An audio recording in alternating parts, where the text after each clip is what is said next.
बिस्मिल्लाहिर्रहमानिर्रहीम। अस्सलामुअलैकुम। आप देख रहे हैं हमारा चैनल देसी स्टाइल फूड सीक्रेट। तो आज हम बनाने जा रहे हैं मटर की सब्ज़ी, जो हम पीस कर मटर बनाएंगे। तो इसकी रेसिपी आज हम आपके साथ शेयर करेंगे।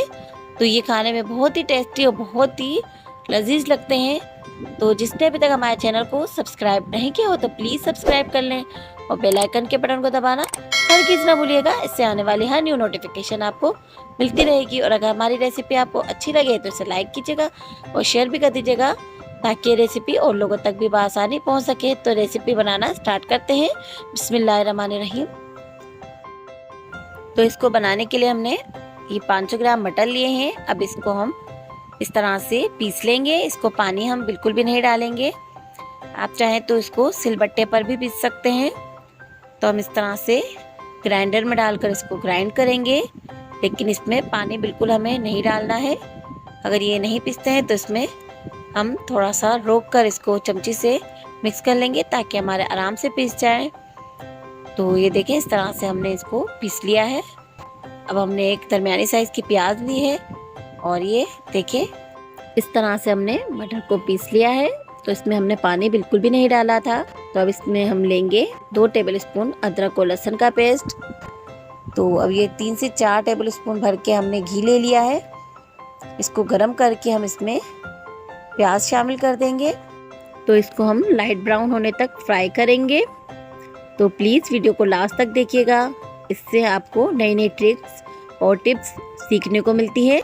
तो ये देखिए, इस तरह से हमने प्याज को फ्राई कर लिए हैं। बस इसको लाइट ब्राउन ही करेंगे। अब इसमें हम अदरक और लहसुन का पेस्ट डाल देंगे। तो इसको हम अच्छे से भूनेंगे। अब इसमें डाल देंगे हम ½ टीस्पून हल्दी पाउडर और 1.5 टीस्पून हम इसमें डाल देंगे लाल मिर्च पिसी हुई। तो आधी चम्मच हम इसमें डाल देंगे अब पिसा हुआ धनिया। आधी चम्मच इसमें नमक डालेंगे, या आप अपने जायके के मुताबिक कम या ज़्यादा कर सकते हैं। तो अब इस तरह से हम 5 मिनट तक इसका मसाला अच्छे से भून लेंगे। जब तक कि चमचे में इस तरह से ना हो, इसको हम भूनते रहेंगे। तो हमारा मसाला अच्छे से भुन चुका है। भुनकर अब इसमें हम मटर डाल देंगे। मटर को हमने अच्छे से भूनना है। तो देखिए, इस तरह से हमने इसमें पानी बिल्कुल भी नहीं डाला था। तो अब इसको हम अच्छे से भूनेंगे जब तक कि ऑयल ना छोड़ दे, जब तक हम इसको अच्छे से भूनते रहेंगे। तो देखें, इसने अपना ऑयल छोड़ दिया है और ये हमारे मटर अच्छे से भुन चुके हैं। वो नीचे से चिपकने लग गए हैं।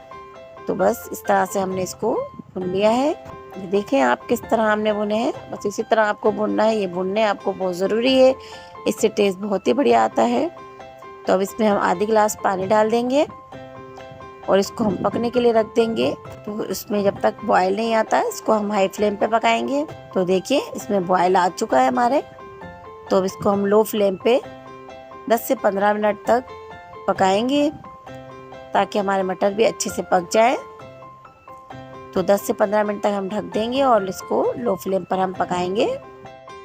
तो ये 10 मिनट हो चुके हैं, हमारे मटर पक चुके हैं। तो अब इसमें हम डाल देंगे आधी चम्मच गरम मसाला और थोड़ी देर के लिए हम इसको 5 मिनट के लिए तकरीबन ढककर दोबारा से लो फ्लेम पे रख देंगे, ताकि इसका ऑयल भी अच्छे से ऊपर आ जाए और गरम मसाले का टेस्ट भी हमारे इसमें अच्छा आ जाए। तो ये देखिए, हमारे मटर बनके रेडी हो चुके हैं। इसको मूली के साथ सर्व करते हैं। तो अगर हमारी रेसिपी आपको पसंद आई हो तो इसे लाइक कीजिएगा। तो जाने से पहले चैनल को ज़रूर सब्सक्राइब कर लीजिएगा। तो अब हमें इजाज़त दीजिए, दुआओं में याद रखिएगा। अल्लाह हाफिज़।